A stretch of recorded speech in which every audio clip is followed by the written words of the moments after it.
Welcome to the Stanford Lee Show, the place for song, story, musicology, and more. This week, Spandex music. Let's get started.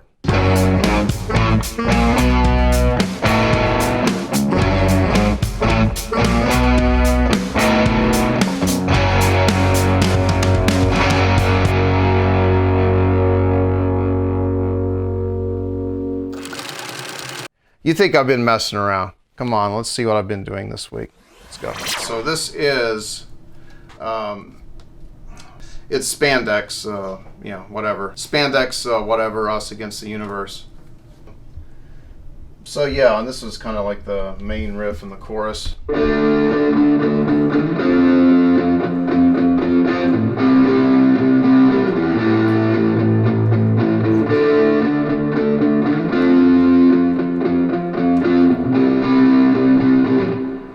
So that's totally not the kind of thing you put saxophone with, right? So that was kind of my challenge that I had set for myself, to kind of raise the bar a little bit and find a weird placement of saxophone. However, it got a little bit dicey when I was trying to figure out, well, do I use alto with this or do I use a tenor? So I just kind of fooled around, and I think the end result is more of a tenor sound. I think I just threw out the alto tracks for that. Let me see if I can play a little bit of that. Okay, this part's badass.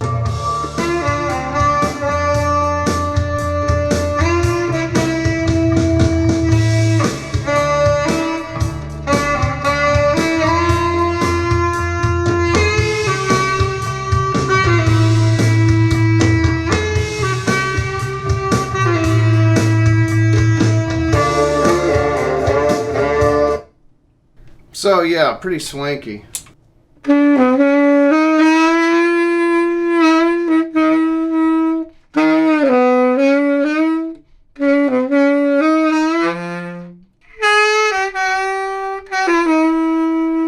that right.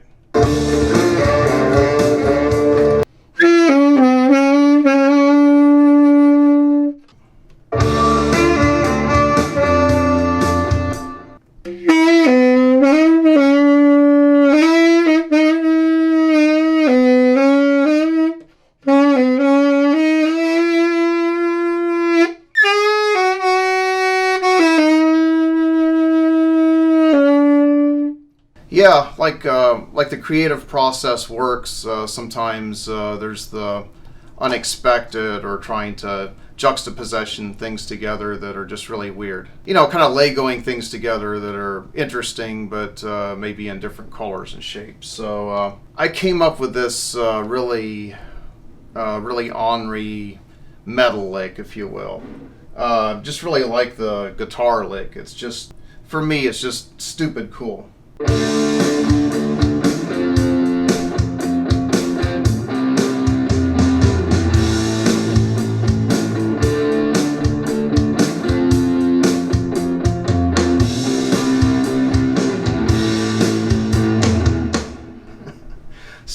So the Spandex reference is obviously, I mean, that's just such an 80s guitar sound, in a good way. And I had a couple saxophone bits to put over it in tenor. So first part, kind of a soul influence here.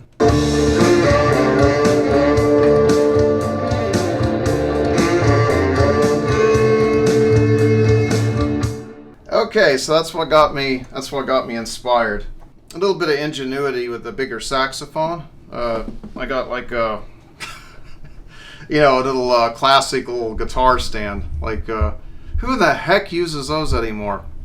And then I just gives me a little boost here, and I'm good.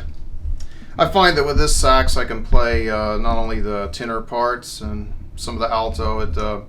It kind of fits what I would think of as that baritone range, like it does. Gets some of the lower growl and stuff, which is really great. So yeah, that's been me this week, busy. So see you in the show. So yeah, I really wasted a lot of time. No, I guess at least it's in the process. It's getting something done. So Spandex Jams. I mean, when you're talking about spandex, you're going to have to kind of, have a flashback to the 80s. That was kind of the thing with this episode. But not only having a flashback to the 80s, but looking at the seed of ideas. The seed of this idea started with a guitar riff. And, we have like a little prank that's going around the house, which is the acorn thing.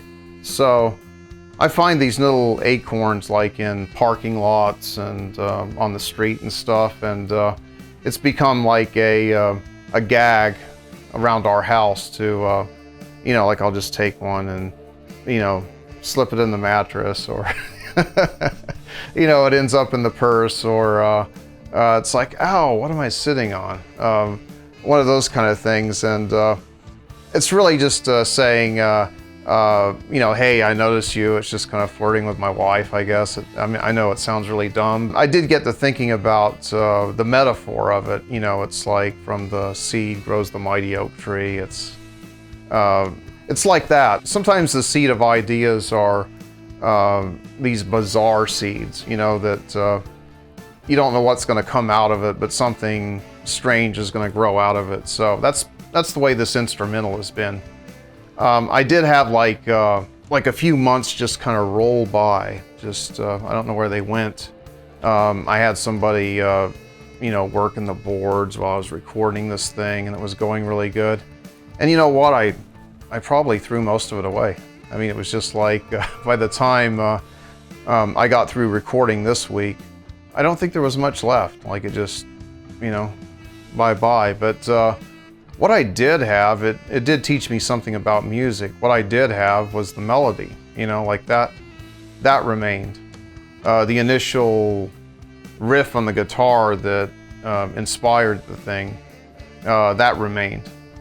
But everything else kind of got washed away. The funny thing is, it's very much like the original idea that I had, which is cool. So it's one of those full circle kind of things, seed of ideas, really cool. I wish I had some words for it, but it wasn't one of those kind of songs. It was, it's called Us Against the Universe, and I know it sounds really epic, it is. But yeah, I wanted this kind of heroic theme that, yeah, it's very metal based, and who does hard guitars with, saxophone? It sounds crazy. I did find a couple influences that actually went down that route. One was I had been listening to some psychedelic jazz albums from the early 70s. It's like, yeah, you really do hear this surprising contrast of really driven guitars and saxophone.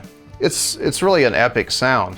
I was able to get a lot further with this piece as I've been working more with wind instruments and arrangements.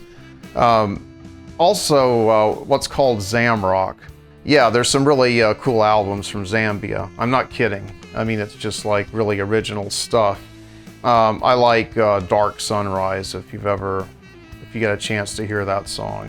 More about Zamrock, some of my influences had listened to that, and it was like, there's so many incredible ideas that came out of that. I think probably the most surprising bit of saxophone was, yeah, of course, Kenny G playing with Kanye. But there was another group, Ghost, or Ghost BC if you prefer. So Us Against the Universe was one of these kind of like, just having one of those days where I'm gonna kick the universe's ass. I mean, so to speak. Okay, the seed of ideas to actually try to do horn arrangements. I can tell you a little bit about that. It kind of extends this story even further. I was kind of like a adjunct member to a synthwave band. I mean, what do synthwave bands do? I mean, they like, it seems like they collect plugins or something, and maybe eventually get some music done. No, I mean, it's pretty cool. This group for a while was specifically synthwave, and one of the members was, hey bro, I got a saxophone, man. It's like the coolest thing, and there's all these mouthpieces you can put on it, and it's a big deal. And then I was thinking to myself, that is pretty cool, because I was thinking in my in my head and my thoughts. Where else would I think? You know, it's like you're gonna have, you guys don't have any vocals, right? And I could see the direction they were gonna go, and I thought, man, that is an excellent idea. Then I thought, it must be hard to learn, but then I was like, well, I read music and play flute. It's like, that idea just kind of stuck with me. It was a seed of an idea that I got back to later and wanted to learn all this stuff. I don't know if he actually learned the instrument or it's probably like me. He's probably still struggling with it. I guess you get to a point where you like it. It's not like you ever master an instrument. Maybe you get to a point where you can enjoy it and tolerate it. Thanks for joining us, and I'll see you next time on the Stanford Lee Show.